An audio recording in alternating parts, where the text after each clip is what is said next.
CEO da Fórmula 1, Stefano Domenicali, confirma: estamos abertos a novos formatos. Sérgio Pérez próximo de assinar e anunciar acordo com a Cadillac para 2026. Carlos Sainz admite dificuldades de adaptação com a Williams e bota a culpa no foco em 2026. Christian Horner deixa oficialmente de ser funcionário da Red Bull, porque até agora ele estava na folha de pagamento. Franco Colapinto enfrenta dificuldades na Alpine, isso a gente já sabe, e pode não voltar desta pausa de agosto. Mas antes, este vídeo é patrocinado pela Insider, a marca das tech t-shirts e não apenas camisetas. Claro que eu estou usando uma, mas, por exemplo, tenho aqui um moletom estilosérrimo, super rock and roll, adoro esse tom, vocês já devem ter visto, né? Pois é, para esses dias de frio aqui em São Paulo. A marca das roupas tecnológicas tem roupas ultramodernas, estilosas em todas as cores, não apenas camisetas como eu comentei, que tem tecnologia anti-odor, amassam no corpo e deixam você pronto para qualquer situação. Já saí de reunião para ir numa festa e etc. Tô sempre alinhadinho e já encontrei vários de vocês por aí, pela rua, no trabalho e etc. Estou normalmente, quando não tô com a do canal, vestindo Insider. Por quê? Porque, como diz a Conja, com elas estou sempre na estica. E neste mês de agosto, promoção especial, 15% de desconto. Vai pelo meu QR Code, link fixo no primeiro comentário, também na descrição desse vídeo, e indo direto pelo meu QR ou pelo meu link, você já entra direto no site com o cupom acionado. E tem uma vantagem: compras acima de R$ 599,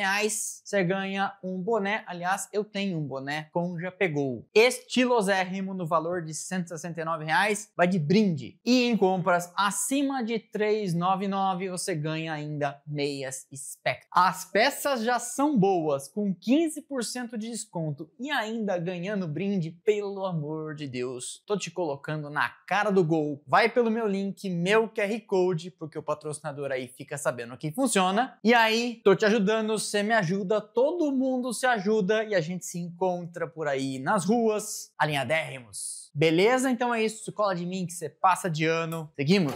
O CEO da Fórmula 1, Stefano Domenicali, deu uma entrevista e disse que eles estão abertos a mudanças de formato, aumento do número de corridas sprint e até de grandes prêmios. Falando em entrevista, ele comentou das dificuldades de mexer nos formatos de final de semana, mas que sim, há a possibilidade de mudanças radicais, incluindo aquilo que eu disse que nunca, muito dificilmente vai acontecer, de usar o grid invertido igual Fórmula 2 e Fórmula 3 fazem. Falei disso aqui em alguma live recentemente. Não daria certo, não estou dizendo que não vai acontecer, mas acho muito difícil, porque numa decisão de campeonato, alguém poderia então pensar: pô, mas aí eu classifico em oitavo para largar em primeiro, sou favorecido, somo pontos, etc.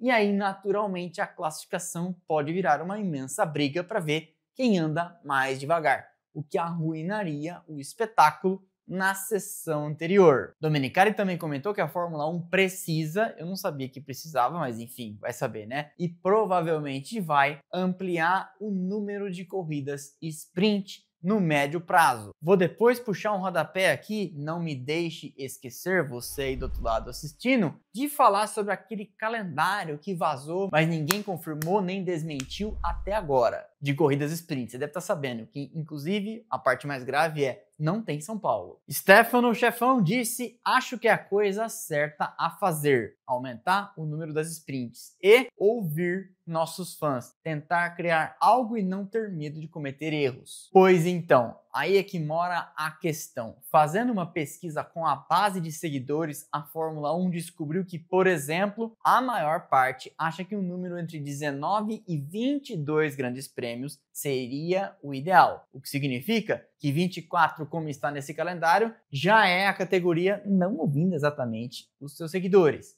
Mas enfim, há demanda para até 40 grandes prêmios, eles dizem, com muito mais países querendo entrar do que vagas disponíveis nesse formato de 24. A mesma coisa acontece com as corridas sprint, que provavelmente vão aumentar na quantidade.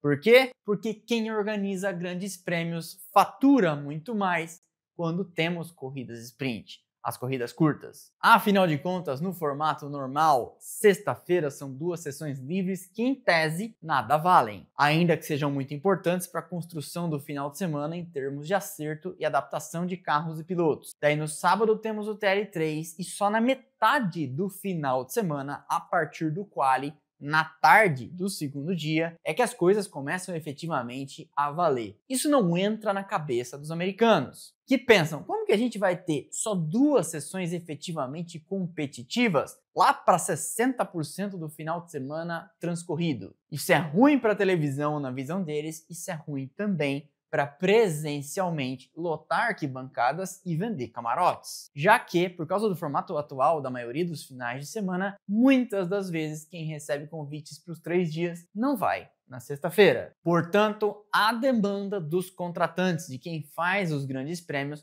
para ter corridas sprint, o que nos leva a um subtópico dentro deste tópico, que é o tal calendário que vazou com as corridas sprint para o ano que vem, que não teria Interlagos. No dia 26 de julho, a conta oficial do Grande Prêmio da Holanda, em Zandvoort, vazou, sem querer, querendo, a gente não sabe, ou tentando criar um fato consumado, um calendário com corridas sprint para 2026, que teria China, Miami, Estados Unidos, Canadá, Inglaterra, Holanda e Singapura. Meu, dessas 6, dificilmente fica em pé alguma, talvez Canadá, pela natureza de corridas malucas que aquela pista proporciona. Xangai nesse ano foi bem mal menos, Miami sem a menor condição, Silverstone é boa para corrida longa, Holanda não é boa nem para corrida longa, Singapura, eu não sei o que a Fórmula 1 faz lá até hoje. Ninguém desmentiu, ninguém postou e continuou falando disso, não se sabe até agora se isso é um imenso easter egg para enganar trouxa, mas enfim, tá feito o registro, sim, aconteceu esse post que foi apagado.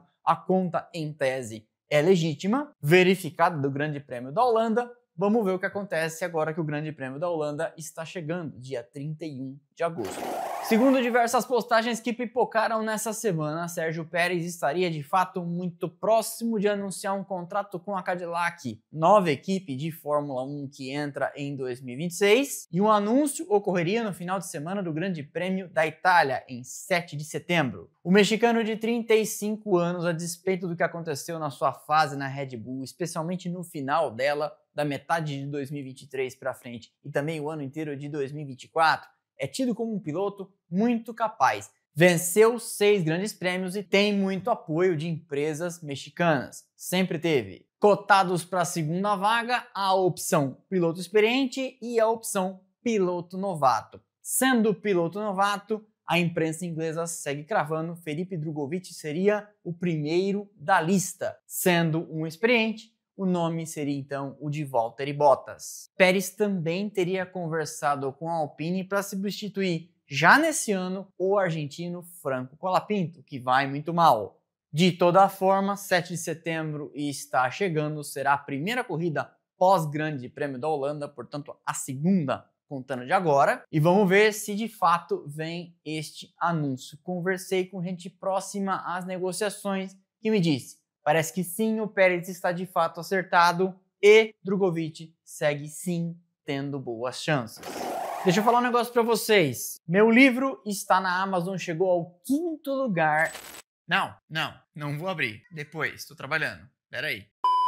Deixa eu falar um negócio pra vocês. Meu livro chegou ao 5º lugar entre os de automobilismo no site da Amazon. Então, se você quiser garantir o seu, QR Code na tela, link na descrição, corre lá que a galera está comprando. Vocês deram conta de esgotar o livro, mas já tem um novo lote sendo produzido, você já pode deixar seu pedido na Amazon. Semana passada o livro estava em 11º, contei isso aqui para vocês, a nossa galera competitiva foi lá e ouro. Então, o merchan do livro feito QR Code na tela, corre lá, divirta-se. O espanhol Carlos Sainz admitiu dificuldades na sua adaptação ao Williams e botou, de uma certa forma, a culpa no foco da equipe em 2026, o que não deveria ser uma coisa ruim. Mas enfim, ele disse que o time tem um problema ao focar demais na próxima temporada e que com isso ficou aquém na corrida de desenvolvimento em 2025. Mas eu não acho que a Williams está errada nisso. Afinal de contas, temos uma grande mudança de regulamento. A Williams já somou um monte de pontos nessa primeira parte da temporada, tem uma quinta posição ali mais ou menos segura, e as adversárias mais próximas, Aston Martin, Sauber, Racing Bulls e talvez a Haas, precisariam acertar muito na cabeça do prego até o final do ano para tomar essa quinta posição deles. Possível, mas ainda assim difícil. Sainz destacou problemas operacionais, algumas emergências como aquele incêndio que eles tiveram no Red Bull Ring, ou erros estratégicos como aconteceu na Bélgica. Ele criticou a equipe e criticou a má sorte que vem tendo com os chamados erros bobos e disse, outro dia quando abandonou, isso aqui basicamente resume minha temporada até aqui. E muita gente pergunta e eu não tiro a razão. Será que o Sainz estaria indo melhor na outra Ferrari ao lado de Leclerc? Ele que perdeu o emprego para Lewis Hamilton? Deixo aqui a caixa de comentários para a opinião de vocês. Christian Horner não é mais oficialmente um funcionário da Red Bull. Como assim, Rodrigo? Mas ele já não saiu faz mais de um mês? Então, no dia 9 de julho veio o comunicado à imprensa dizendo que Horner não seria mais Team Principal nem CEO da Red Bull, mas disse que ele continuaria como parte do corpo da Red Bull, portanto na folha de pagamento, sem suas funções executivas, ou seja, afastado, não faz mais nada, mas continua sendo funcionário. Por quê? Porque ele tinha um contrato até 2030 e só deixou de ser funcionário agora porque os termos da separação, do divórcio, da rescisão foram definitivamente resolvidos. A gente não sabe o que foi acertado. Mas foi. Como ele tinha contrato até 2030, não ia sair de mãos abanando, mas a Red Bull também deve ter negociado e dito: olha, eu te libero mais cedo de não ir trabalhar com outra equipe e etc, em troca de não ter que pagar esse contrato de mais 5 anos. E aí, um ponto em comum com certeza foi encontrado. Um cede de um lado, o outro cede do outro, dá acordo, tá aqui seu cheque, um abraço, carimbo na CTPS. Tchau, tchau. O nome de Horner é ligado a diversas conversas de aquisição de equipes, como a Alpine e a Haas. E recentemente veio a história de que Horner mais Bernie Ecclestone, o ex-todo-poderoso da Fórmula 1, poderiam de fato adquirir a Alpine, porque a Renault estaria interessada em vender o controle. Horner liderou a equipe entre 2005 e 2025 e a gente vai falar muito dele no terceiro capítulo de Equipes que Amamos, Red Bull Racing. Nesse domingo vem a segunda parte. Já falo disso. O argentino Franco Colapinto é cotadíssimo para perder a vaga na Alpine antes do final desta temporada. A equipe, comandada por Flávio Briatore, pertencente ainda ao grupo Renault, começou o ano com o australiano Jack Doohan, que foi substituído. Veio Colapinto numa aposta de melhorar o desempenho, não deu resultado. Se você for comparar as temporadas dos dois no mesmo número de corridas, é bem parecido, com uma leve vantagem, inclusive, para o Doohan. Ninguém marcou pontos e o tempo talvez tenha cuidado de inocentar Doohan. Agora, e depois de botar a mão na grana dos patrocinadores argentinos de Colapinto, o Briatore tem menos opções, mas estuda o que fazer com este carro. Já falaram no nome de Valtteri Bottas e eu já falei aqui, faria até sentido para Felipe Drugovich, que tem dinheiro de patrocinadores, ainda tem a superlicença, precisa mostrar serviço urgentemente e às vezes poderia contar justamente com o Briatore querendo meter a mão nessa grana. Ninguém me disse nada, mas quem me diz coisas não negou veementemente também. O fato é que Colapinto nunca mais conseguiu reproduzir os desempenhos que mostrou na Williams no ano passado, conseguindo pontuar logo de cara e classificando na frente de Alexander Albon. Depois daquele final de semana em Interlagos em que ele bateu 2 vezes e mais uma panca que deu em Las Vegas, alguma coisa mudou na sua cabeça. A confiança foi para o espaço e ele não foi mais o mesmo.